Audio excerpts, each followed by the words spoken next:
चैतन्य चैतन्य चैतन्य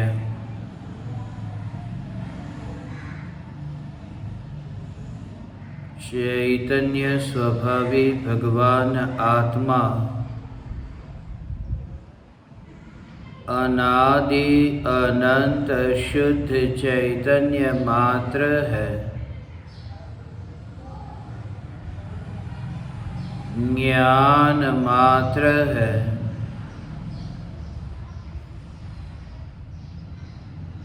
मैं शुद्ध चैतन्य मात्र ज्ञान मात्र भगवान आत्मा हूँ।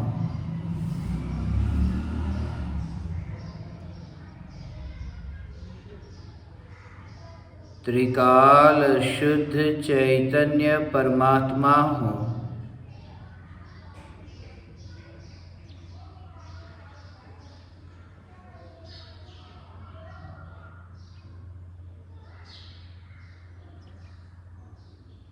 मोक्ष मार्ग का मुसाफिर होने पर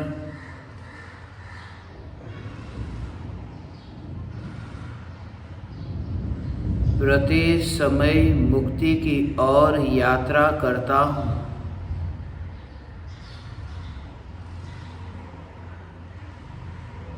मोक्ष पथ पर यात्रा करता हुआ स्वयं को मोक्ष स्वरूप अनुभव करता हूँ।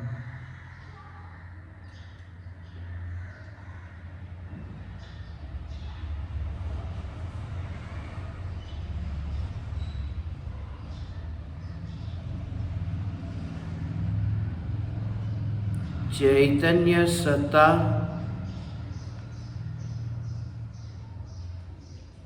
विकल्पों की मलिनता के साथ बंधी नहीं है। चैतन्य स्वभाव और विकल्प का स्वभाव विपरीत होने से उन दोनों के बीच में अविनाभाव संबंध नहीं है। यह मान्यता ही मिथ्यात्व है कि ज्ञान के बिना राग नहीं रह सकता या फिर राग के बिना ज्ञान नहीं रह सकता।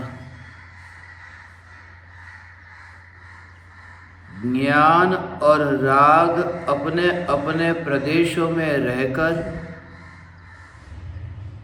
अपनी अपनी स्वतंत्र योग्यतानुसार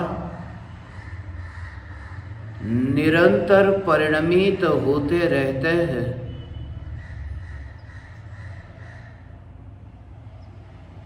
राग के विकल्प रूप जो भी परिणमन है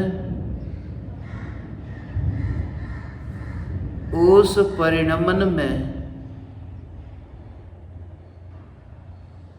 कर्म के उदय की गंध है। उस परिणाम में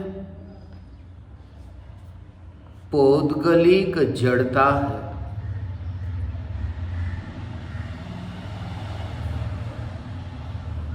और यह ज्ञान का जानना ये सहज परिणमन जो किसी भी कर्म के उदय की अपेक्षा नहीं रखता,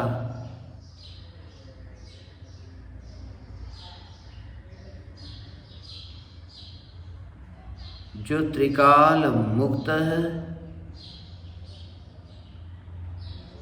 उसे बंधन का भय नहीं लगता।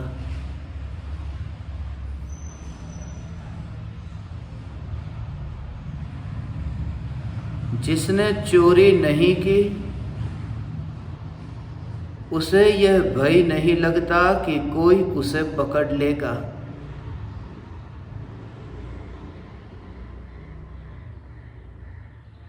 मैं चैतन्य परमात्मा त्रिकाल निरपराधी हूँ। यह जो निरपराध स्वभाव है, इस स्वभाव को पहचाने बिना अनंत दुख भोगा है। यही सबसे बड़ा अपराध है कि निरपराधी को अपराधी के रूप में देखा।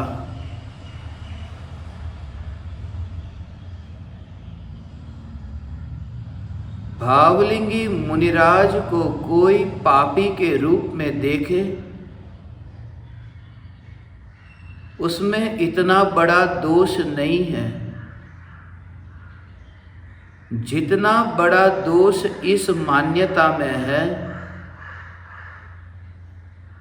कि चैतन्य परमात्मा पापी है।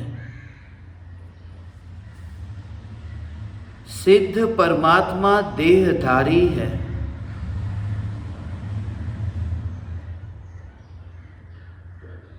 मैं त्रिकाल अशरीरी सिद्ध परमात्मा हूँ। ज्ञान में ज्ञान की अनुभूति हो तो अपराध का एहसास ही न हो।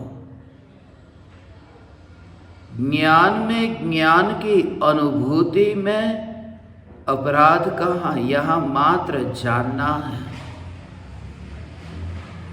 पूर्व कृत कर्म के उदय आए और गए। विकारी भाव की उत्पत्ति के काल में विकारी भाव की ओर दृष्टि करके दुख भोगा। विकारी भावों के चले जाने के बाद में विकारी भावों का संस्मरण करके दुख भोगा। ज्ञानी को प्रति समय यह जागृति विकार की उत्पत्ति के काल में भी ज्ञान विकार में मिला नहीं। विकार के व्यय होने के काल में भी कि यह चैतन्य ज्योति उस विकार के साथ में मिटी नहीं। अब यहाँ धुआं दिखाई नहीं देता, ज्योति तो दिखाई देती है। अर्थात धुआं उस ज्योति को टिकाकर रखता नहीं। बिना धुएं की भी ज्योति रह सकती है। ये धुएं का दूर होना और ज्योति का प्रज्वलित होना कायम रहना, विकार के भाव का आना और जाना,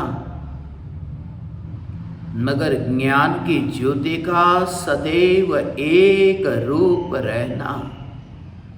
यह ज्ञान ज्योतिर्मात्र भगवान आत्मा मैं हूँ।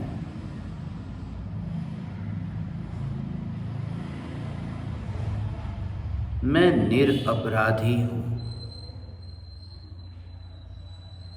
अपराध जिसका है वह स्वभाव उदय का है।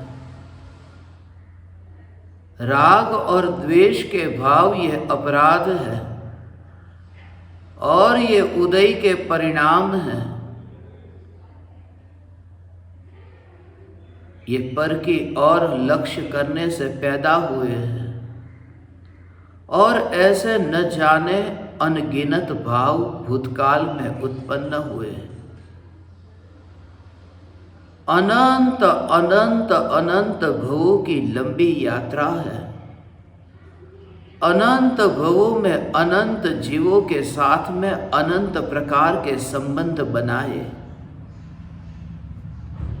मगर हाथ में कुछ भी न आया। हाथ में कुछ आए या न आए यह तो दूर, चैतन्य स्वभाव में हाथ ही नहीं आया, परमाणु ही नहीं आया। जब देह ही चैतन्य स्वरूप में न आया तो देह के संयोगी स्वरूप में कैसे आ सकते हैं? ऐसा जो त्रिकाल ध्रुव चैतन्य स्वरूप जिसने जाना है, जो मार्ग को अच्छी तरह से भली भांति पहचानता है, जो उस मार्ग पर यात्रा कर चुका है, मगर पुराने साथियों की याद आने पर पीछे लौटकर उन्हीं साथियों को उस मार्ग पर आने के लिए, उस मार्ग पर चलने के लिए, मोक्ष पथ पर यात्रा करने के लिए ज्ञान के रथ पर विराजमान होने के लिए जो निमंत्रण देता है, वही सद्गुरु है, वही ज्ञान रथ का सारथी है।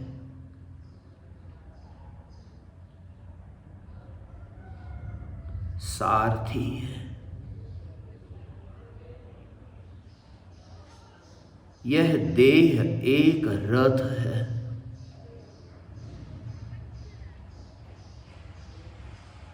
रथ पर जो यात्रा करता है वह रथी है। चैतन्य परमात्मा रथी है।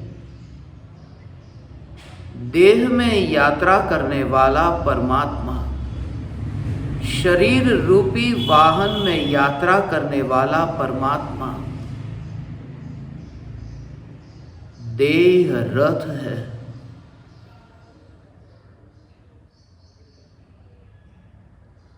चैतन्य परमात्मा रथी है। और जिस देह में रथी न रहे वह देह बिना रथी का हो गया। वह देह बिना रथी का हो गया, वह देह अरथी हो गया। इसलिए तो मुर्दे को अर्थी कहते हैं। जिसमें रथी अब रही ना, वह अरथी। यह देह में त्रिकाल ध्रुव चैतन्य रथी है ही नहीं, यह देह सदैव अर्थी है। यह देह सदैव अर्थी है। और इस देह को अर्थी के रूप में देखने वाला वह जो ज्ञानी धर्मात्मा रथ में रहकर के भी जो रथ को अपना मानता नहीं, रथ पर यात्रा करके भी रथ का मालिक होता नहीं, वही तो सारथी है।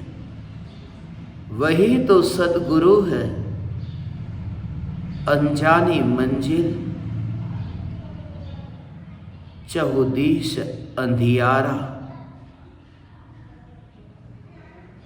अनजान अपरिचित मार्ग पर यात्रा,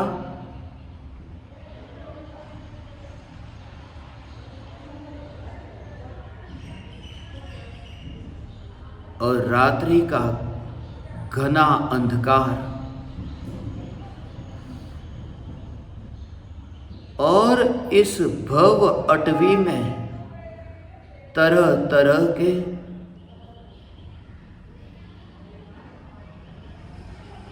अजगर जैसे, शेर जैसे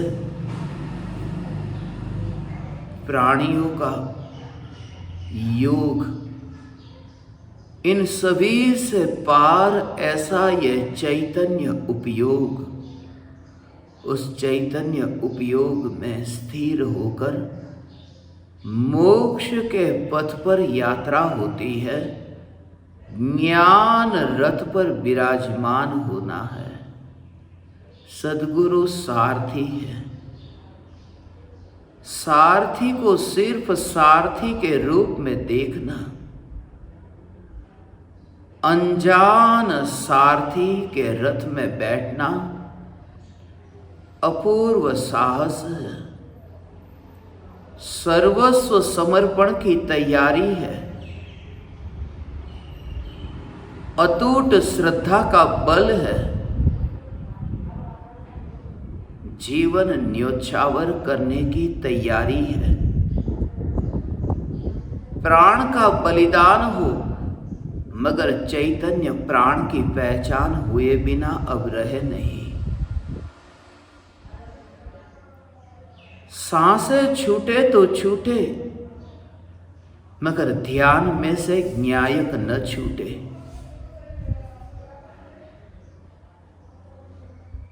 जगत पलट जाए तो पलट जाए, मगर अब यह परिणाम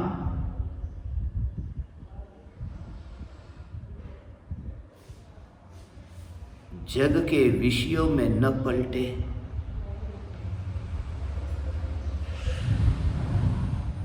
पल पल पलटते पामर परमात्माओं के परिणाम भले ही कैसे ही परिणमित हो, मगर जागृति के मैं अपरिणामी चैतन्य परमात्मा हूं।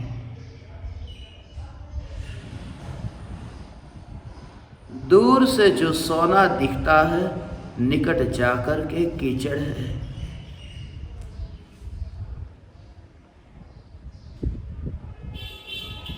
दूर से जो चांदी दिखता है, नजदीक जाने पर पता चला कि सीप है। दूर से जो हीरा दिखता है, नजदीक जाकर पता चला कंकड़ है। दूर से जो दिखाई देता है कि आकाश है, नजदीक जाकर पता चला कि पैर तो जमीन पर ही है, आकाश में तो गया ही नहीं।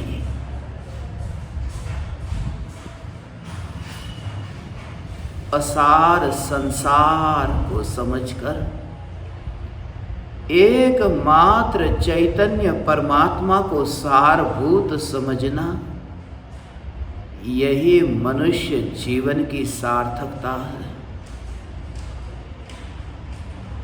गुरु सारथी है, गुरु नाविक है। जो स्वयं भी तीर्थ है, उस नाव में बैठने वाले को भी तिराते हैं। फिर भी कर्तृत्व का बोझ रंच मात्र भी नहीं।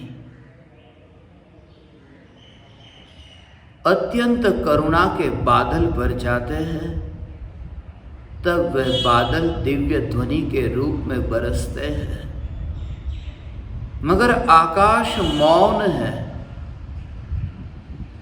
आकाश बादल नहीं है, आकाश बरसात नहीं है, आकाश आकाश है। करुणा के भाव भी मैं नहीं, यह चैतन्य की पुकार भी मैं नहीं। बादल भी मैं नहीं, बरसात भी मैं नहीं, मैं चैतन्य मात्र ज्ञायक देव। क्षणिक जीवन में नित्य की अनुभूति, अनित्य जीवन में नित्य का अनुभव।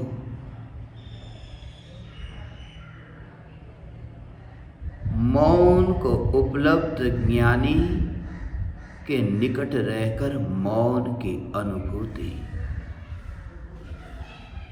त्रिकाल मौन ज्ञायक देव के समीप रहने वाली पर्याय भी मौन को उपलब्ध होती है। जिस पर्याय में मौन हुआ, वही मुनि हुई। मौन है, वे ही मुनि है। मैं त्रिकाल ध्रुव चैतन्य परमात्मा, मोक्ष पथ का राही, मगर राह का मालिक नहीं। राह का भी दृष्टा, राह का भी ज्ञाता।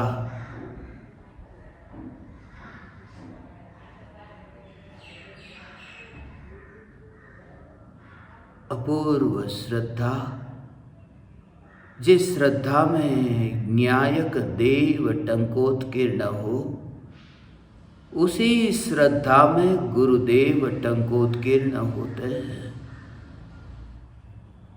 न्यायक टंकोत्कीर्ण हुआ और गुरुदेव श्रद्धा में टंकोत्कीर्ण हुए, विराजमान हुए, स्थापित हुए। मगर दृष्टि गुरु पर नहीं, एकत्व गुरु में नहीं, एकत्व चैतन्य परमात्मा।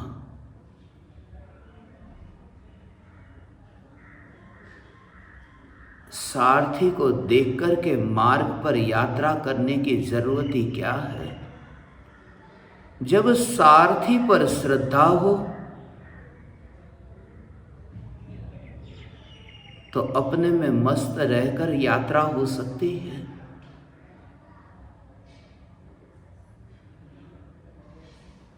जब सारथी पर श्रद्धा हो तो न सारथी को देखने की जरूरत है, न तो मार्ग को।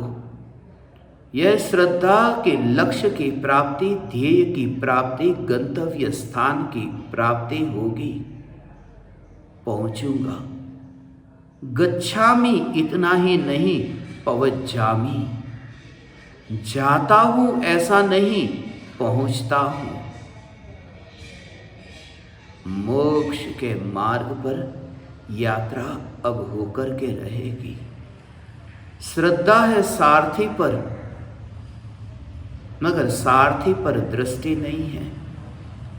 मौन ध्यान, निर्विकल्प ध्यान, एकमात्र चैतन्य परमात्मा। मोक्ष के मार्ग पर यात्रा करता हूं। मोक्ष के मार्ग पर यात्रा करता हूं। इस सफर की टिकट मेरे पास है। सम्यक दर्शन, सम्यक ज्ञान, सम्यक चारित्र, ये तीन रत्न ही मुक्ति की यात्रा की टिकट है। जिसके पास टिकट है उसे भयभीत होने की जरूरत नहीं, कोई मुझे पकड़ेगा तो। जिसके पास रत्नत्रयी है वह निशंक है, वह निर्भयी है। अब कर्म बांध नहीं सकता, कर्म पकड़ नहीं सकता। अब ये संसार की पकड़ में मैं आ नहीं सकता, क्योंकि अपराधी न रहा। ये तीन रत्न, ये जलता हुआ दिया, जिस प्रज्वलित ज्योति से